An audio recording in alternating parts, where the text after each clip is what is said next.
बघा chapter number 6 सर्वात easy chapter आहे जर तुम्हाला कन्सेप्ट कळाला तर. बघा आता सगळ्यात इझी चॅप्टर आहे. पायथागोरस थेरम माहिती सर्वांना. पायथागोरस थेरम कुठे वापरतो आपण? राईट अँगल ट्रायंगल मध्ये. आता ट्रिग्नोमेट्री आणि राईट अँगल ट्रायंगलचा संबंध काय बघा. तुम्हाला जर डिटेल मध्ये बघायचं असेल, हे डिटेल मध्ये शिकायचं असेल तर ट्रिग्नोमेट्रीची प्लेलिस्ट आहे, त्याच्यातले पहिले 2 व्हिडिओ बघून घ्यायचे. बरोबर आहे, 11-12 घेतलेले. याच्यामध्ये आपण एवढं डिटेल मध्ये जाणार नाही. आता बघा हा एक समजा राईट अँगल ट्रायंगल आहे, PQR. In triangle PQR, Q किती आहे? 90 डिग्री. मग पायथागोरस थेरम सांगा काय होईल याच्यामध्ये? डायरेक्ट सांगा. PR स्क्वेअर बरोबर काय होईल? PQ square plus QR square. हे लक्षात राहू द्यायचं, काम पडू शकते याचं. ट्रिग्नोमेट्री म्हटल्यावर याचं काम पडणारच झालं. हे झाली पहिली गोष्ट, पायथागोरस थेरम. दुसरी गोष्ट काय? मागच्या वर्षी शिकलेल्या प्रॉपर्टी किंवा यावर्षी शिकलेलो प्रॉपर्टी चॅप्टर 2 मधल्या. ही झाली पहिली गोष्ट. दुसरी गोष्ट प्रॉपर्टी पहिली काय शिकलो आता आपण? 30, 60, 90 डिग्री. आणि त्याच्यानंतर दुसरी प्रॉपर्टी कोणती होती? 45, 90 डिग्री. तुम्हाला आठवतं का मी सांगितलं तुम्हाला याच्या व्हॅल्यू कशा आल्या? तुम्हाला मी सांगेल ट्रिग्नोमेट्री मध्ये सांगितलं होतं ना. या 3 गोष्टी प्री रेकॉर्डेड पाहिजे तुमच्या माइंडमध्ये. Pythagoras theorem 30 degree, 60 degree, 90 degree एक प्रॉपर्टी, 45, 90 डिग्री दुसरी प्रॉपर्टी. कळालं? हे झालं बेसिक. थोडंसं आता थोडंसं म्हणजे 9th मध्ये झालेलं आहे तुमचं. याला काय म्हणतो आपण? थिटा. कोणी असं करतं, कोणी असं करतं. बरोबर आहे, फक्त लक्षात राहू द्यायचं. आता समजा मी इथं थिटा दिलं, बघा लक्ष द्या बरोबर. आता समजा मी R अँगलला थिटा म्हटलं. काय म्हटलं? थिटा. आता रेशो कोणते असतात? साइन थिटा, त्याच्यानंतर कॉस थिटा आणि त्याच्यानंतर टॅन थिटा. यांचे नाव कसे असतात बघा? साइन, कोसाइन आणि टॅन्जेंट. नावांची गरज नाही, पण तुमच्या इन्फॉर्मेशनसाठी लक्षात राहू द्या. साइन, कॉस म्हणजे कोसाइन, टॅन म्हणजे tangent. Sine theta, cos theta, tan theta.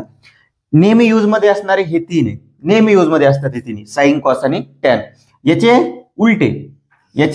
उलटे म्हणजे साइनचा उलटा. साइनला उलटे केलं म्हणजे 1/sin. साइनला उलटे केलं म्हणजे काय? 1/sin. 1/sin असतो तुमचा कोसेक, त्याच्यानंतर 1/cos असतो तुमचा सेक आणि 1/tan असतो तुमचा कॉट थिटा. कोसेकला म्हणायचं कोसिकँट. काय म्हणायचं? कोसिकँट. सेकला म्हणायचं सिकँट आणि कॉटला काय म्हणायचं? कोटँजेंट.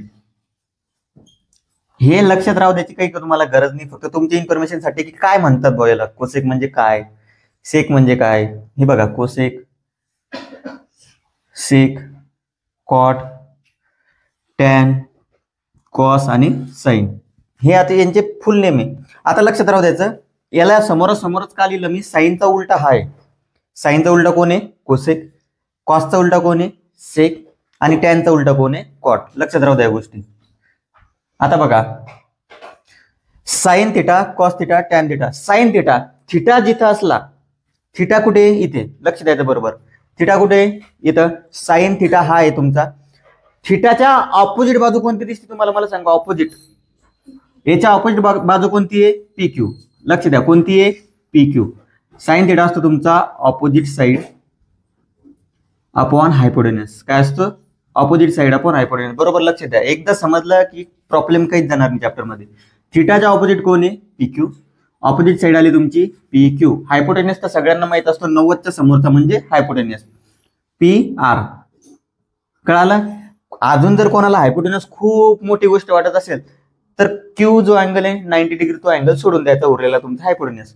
PQR मधून Q काढून टाका, काय उरलं? PR. कळालं? आता प्रत्येक वेळेस तुमच्यासमोर ट्रायंगल येणार आहे का? प्रत्येक वेळेस ट्रायंगल येणार आहे का? मग हायपोटेनस कसं ओळखायचा? जो अँगल 90 डिग्री आहे तो काढून टाकायचा. 90 डिग्री कोणता आहे? Q. उरलेला काय तुमचा? हायपोटेनस. हे झालं ऑपोजिट साइड अपॉन हायपोटेनस, पहिली गोष्ट. दुसरी गोष्ट कॉस थिटा. साइन थिटा म्हणजे ऑपोजिट साइड. साइन म्हणजे opposite, sine opposite, sine opposite. लक्षात राहू द्यायचं. कॉस थिटा म्हणजे ऍडजेसंट साइड म्हणजे जवळची बाजू, लगतची बाजू. आता जे मराठी मीडियमचे तुम्ही पण हेच लक्षात ठेवा, कारण फॉर्म्युले कोणी विचारत नाही. असंच लिहून घ्यायचं सेम, फक्त लक्षात राहू द्यायचं. कॉस थिटा म्हणजे जवळची बाजू. आता हा थिटा आहे ना, बरोबर आहे. या थिटाच्या जवळच्या बाजू किती आहे? 2 आहे. कोणती कोणती? पी आर आणि क्यू आर. कोणती घेसाल तुम्ही? पी आर घेसाल की क्यू आर घेसाल ऍडजस्टंट साइड म्हणून? Q R. का? पी आर काय तुमचा? हायपोटेनियस आहे. काय आहे तुमचा? तो कर्ण.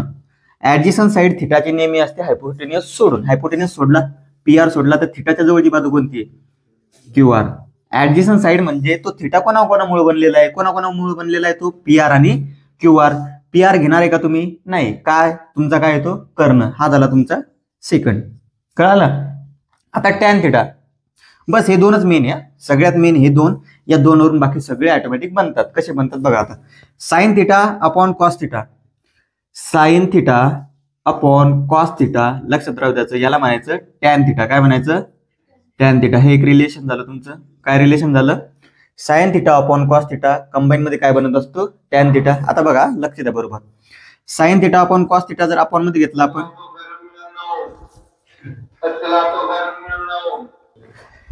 Sign theta upon cos theta आहे तुमचं टॅन थिटा. काय आहे?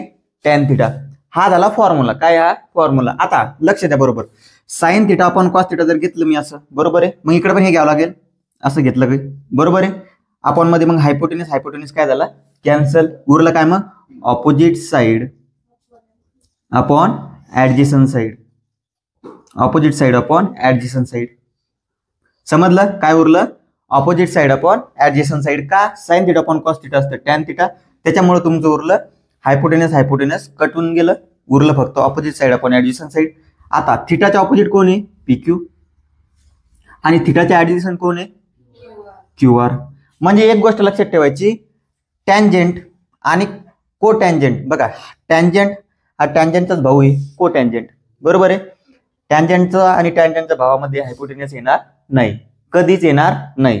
हायपोटेनियस कोणामध्ये राहील? फक्त हे दोघं सोडून. हे लक्षात राहू द्यायचं. टॅन कॉट हे खूप कट्टर सोबती आहे. कोणती कट्टर सोबती आहे? टॅन आणि कॉट एकमेकांना कधीच सोडत नाही. ते टॅन आणि कॉट एकमेकांना कधीच सोडत नाही. काही असू द्या, हे दोघं एकमेकांना सोडत नाही.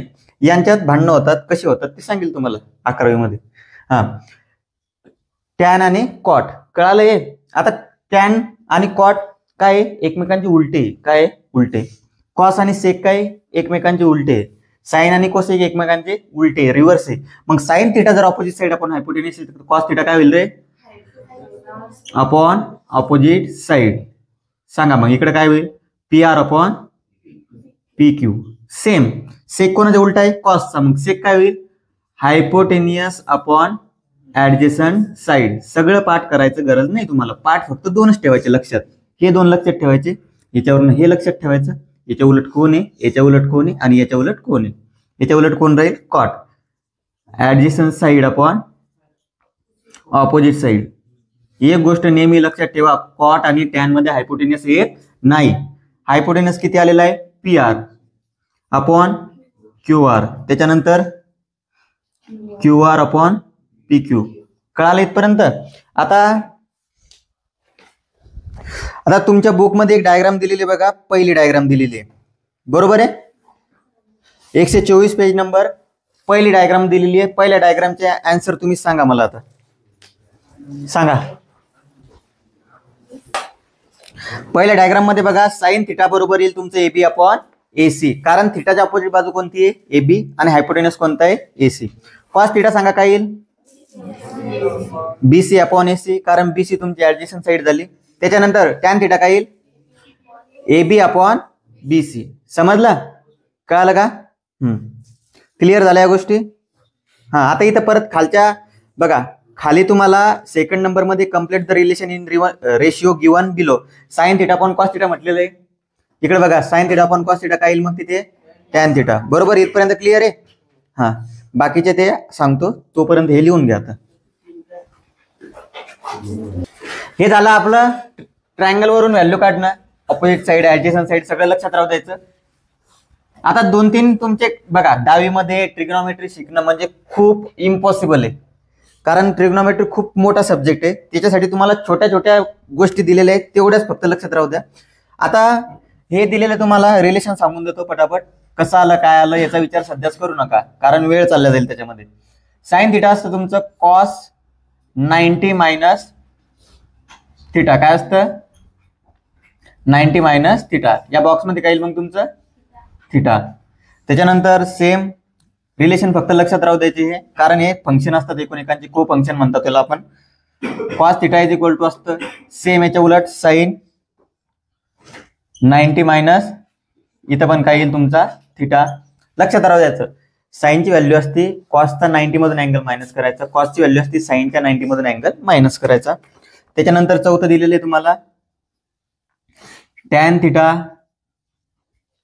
Into tan 90 minus theta. याची व्हॅल्यू असते बघा तोच अँगल आणि त्याच अँगलची व्हॅल्यू जर बघा तोच अँगल आहे आणि तोच अँगल आपण 90 मधून जर मायनस केला तर त्यांची व्हॅल्यू 1 येते. किती येते 1. लक्षात राहू द्यायचं. समजलं? झालं इथपर्यंत हे क्लिअर आहे.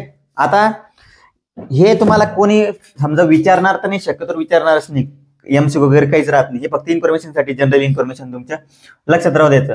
साइन थिटाचा जो अँगल आहे कॉसच्या 90 मधून मायनस करत असतो, कॉस थिटाचा जो अँगल आहे तो साइनच्या 90 मधून मायनस करत असतो.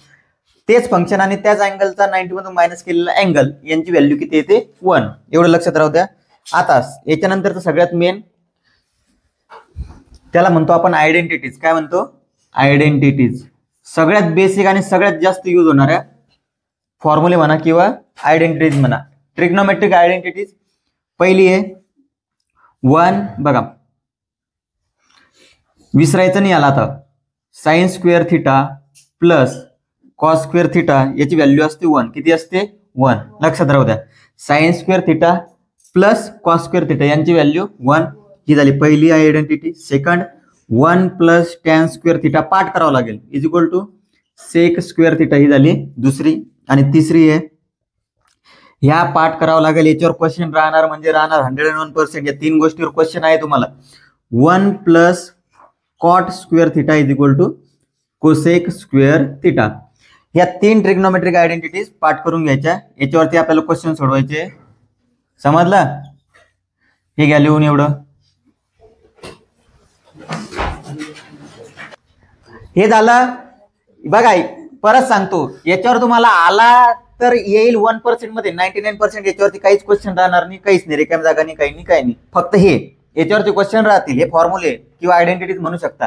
आता त्याच्यानंतर व्हॅल्यूज, ट्रिग्नोमेट्रिक रेशिओच्या व्हॅल्यू.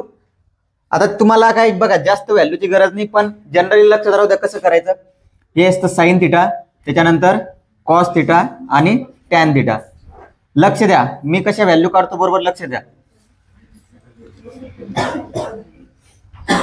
अँगलच्या व्हॅल्यू असतात त्या पहिला अँगल असतो 0 डिग्री. किती डिग्री 0.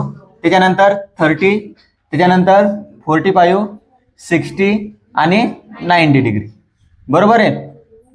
जास्त गरज नाही तुम्हाला. सर्वात जास्त म्हणजे इम्पॉर्टंट टॅन थिटाचे 10वी मध्ये तुम्हाला इम्पॉर्टंट काय फक्त टॅन थिटा. पण कशा आला ते महत्वाचं आहे.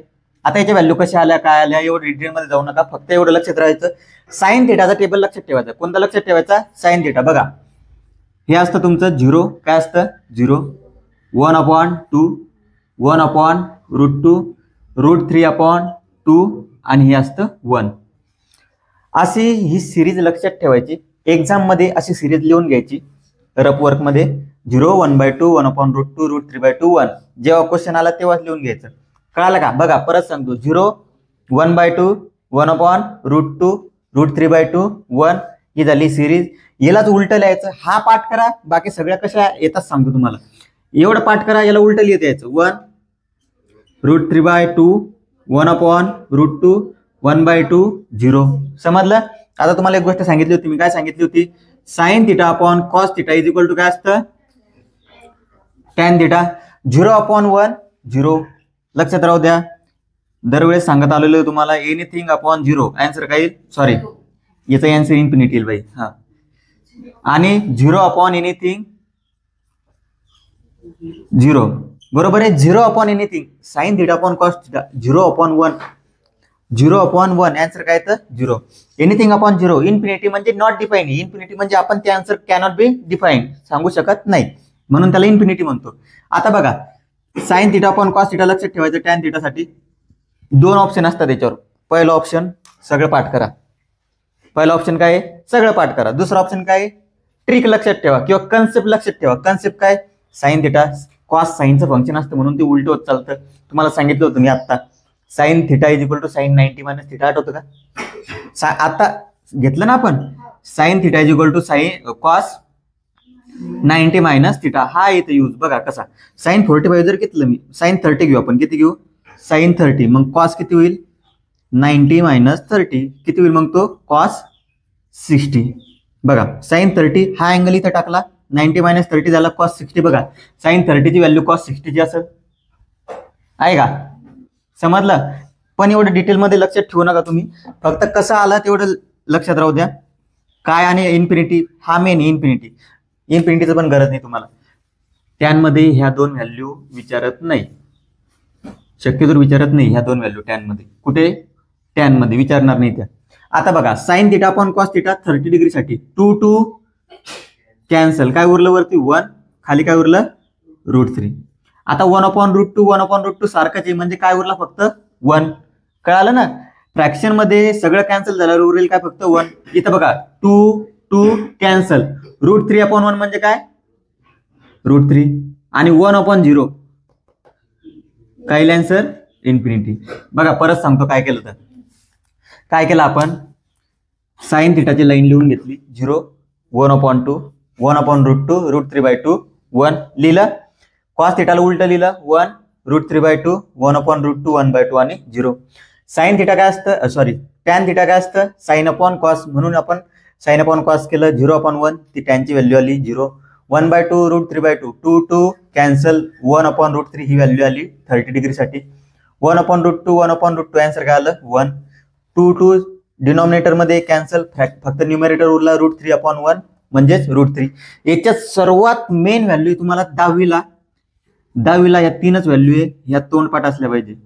tan 30, tan 45, tan 60 या 3 व्हॅल्यू पाठ झाल्या पाहिजे तुमच्या. जर ह्या टेबल तुम्हाला अवघड वाटत असेल, फक्त मिनिमम ह्या 3 व्हॅल्यू पाठ करा. किती व्हॅल्यू पाठ करा? 3. कोणत्या?